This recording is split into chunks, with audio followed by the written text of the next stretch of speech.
Assalamualaikum warahmatullahi wabarakatuh. Alhamdulillahirabbil alamin wa bihi nasta'in ala umuri dunya waddin.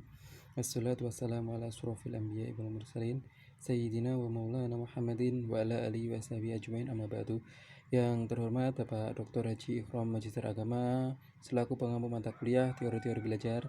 Yang kami hormati rekan-rekan mahasiswa program Magister Pendidikan Agama Islam beasiswa Fakultas Ilmu Tarbiyah dan Keguruan UIN Songo Semarang. Langsung saja pada kesempatan hari ini perkenankan kami akan mencoba memaparkan tema diskusi kita pada siang hari ini mengenai teori-teori belajar UNESCO. Pendidikan pada dasarnya adalah proses komunikasi yang di dalamnya mengandung transformasi pengetahuan, nilai-nilai dan keterampilan di dalam dan di luar sekolah yang berlangsung sepanjang hayat dari generasi ke generasi. Pendidikan merupakan salah satu aspek penting dalam membantu perkembangan peradaban manusia. Oleh karena itu, kualitas pendidikan harus senantiasa dikembangkan, baik dalam hal proses maupun hasil belajarnya.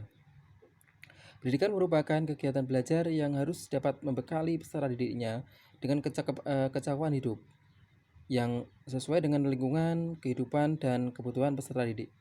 Pentingnya pendidikan dalam kehidupan manusia memacu UNESCO sebagai lembaga pendidikan dunia untuk mencanangkan 4 pilar pendidikan, yaitu belajar mengetahui, belajar melakukan, belajar hidup kebersamaan, kemudian belajar menjadi diri sendiri.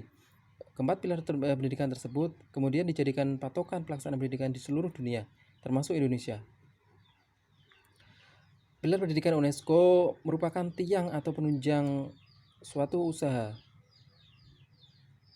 pengaruh, perlindungan, dan bantuan yang akan diberikan kepada anak didik yang bertujuan pada pendewasaan anak dalam rangka pelaksanaan pendidikan untuk masa sekarang, masa yang akan datang. Kemudian dan didasarkan pada pengalaman belajar anak yang berarti keberhasilan pendidikan diukur dari hasil 4 pilar pengalaman belajar anak dan direkomendasikan oleh UNESCO agar tercipta pembelajaran yang berkualitas yang bermuara pada penciptaan suasana pembelajaran yang aktif, kreatif, efektif, dan menyenangkan. Pendidikan merupakan sarana yang sangat strategis dalam melestarikan sistem nilai-nilai yang dikembangkan dalam kehidupan. Proses pendidikan tidak hanya memberikan pengetahuan dan pemahaman peserta didik, namun lebih diarahkan pada pembentukan sikap, perilaku, dan kepribadian peserta didik. Hal ini dikarenakan perkembangan komunikasi informasi, baik melalui media cetak maupun media elektronik, tidak selalu membawa pengaruh positif bagi peserta didik. Pendidikan diarahkan pada upaya memanusiakan manusia untuk membantu proses hominisasi dan humanisasi. Maksudnya, pelaksanaan pendidikan dan proses pendidikan harus mampu membantu peserta didik agar menjadi manusia yang berbudaya tinggi dan bernilai tinggi, yaitu mempunyai moral, berwatak, bertanggung jawab, dan bersosialitas.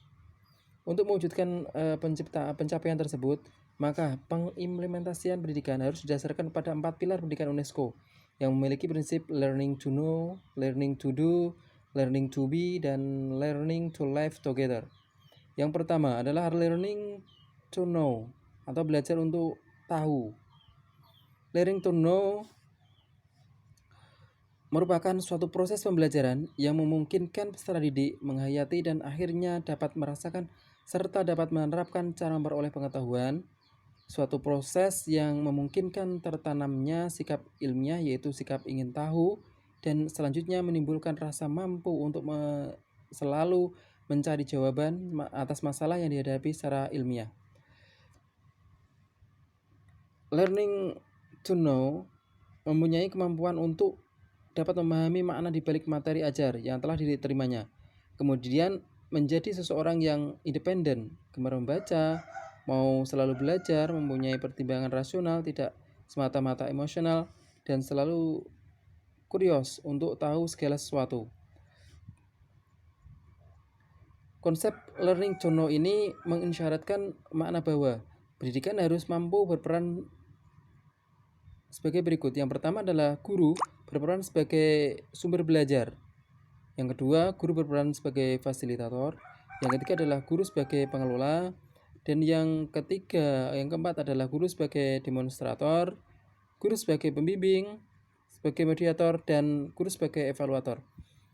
Learning to know ini dilakukan dengan cara memadukan penguasaan terhadap suatu pengetahuan umum yang cukup luas dengan kesempatan untuk bekerja secara mendalam pada sejumlah kecil mata pelajaran.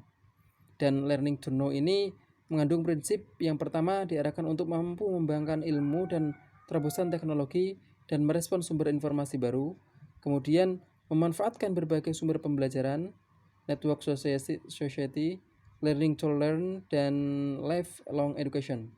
Kemudian yang kedua adalah learning to do. Learning to do merupakan konsekuensi dari learning to know. Learning to do ini diharapkan peserta didik mampu berbuat untuk mempraktekannya, pengalaman belajarnya dengan konsekuensi dari learning to know. Peserta didik terus belajar bagaimana memperbaiki dan menumbuh kembangkan keterampilan dan juga mengembangkan teori dan konsep intelektualitasnya. Sasaran akhir yang diterapkan dalam pilar learning to know ini adalah lahirnya generasi yang dapat bekerja secara cerdas dengan memanfaatkan iptek. Tujuan akhir dari upaya pendidikan adalah penguasaan seni yang menggunakan ilmu pengetahuan. Ini sangat relevan dengan teknologi based economy. Suatu masyarakat yang tenaga kerjanya tidak cukup hanya menguasai keterampilan motorik yang mekanistik, tapi dituntut kemampuan untuk melaksanakan pekerjaan-pekerjaan seperti controlling, monitoring, maintaining, designing, dan organizing. Oleh karena itu, proses pembelajaran yang sifatnya learning to do ini memerlukan suasana atau situasi pembelajaran yang memungkinkan peserta didik menghadapi masalah untuk dipecahkan dengan menggunakan iptek yang secara teori telah dipelajari. Kemudian yang ketiga adalah learning to be atau belajar untuk menjadi diri sendiri atau mengembangkan dirinya. Learning to be ini yaitu mengembangkan kepribadian diri sendiri dan mampu berbuat dengan kemandirian yang telah atau lebih besar. Perkembangan dan tanggung jawab pribadi dalam hubungan ini, pendidikan harus berhubungan dengan setiap aspek dari potensi pribadi yang berupa mengingat, menalar, rasa estetis, kemampuan fisik, dan keterampilan berkomunikasi. Learning to be ini berusaha mampu membangun pengetahuan, kepercayaan diri sendiri, dan sekaligus membangun jati diri. Kemudian mengembangkan fitrah dan potensi sebenarnya yang dimiliki peserta didik.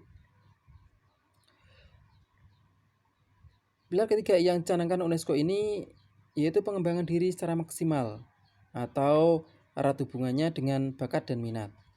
Kemudian yang keempat atau yang terakhir adalah learning to live together atau belajar untuk menjalani kehidupan bersama.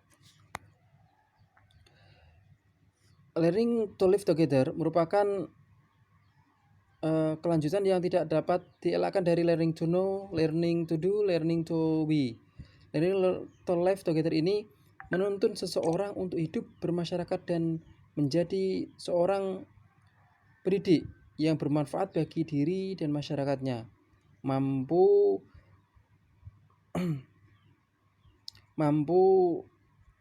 berguna bagi seluruh umat manusia sebagai amalan agamanya.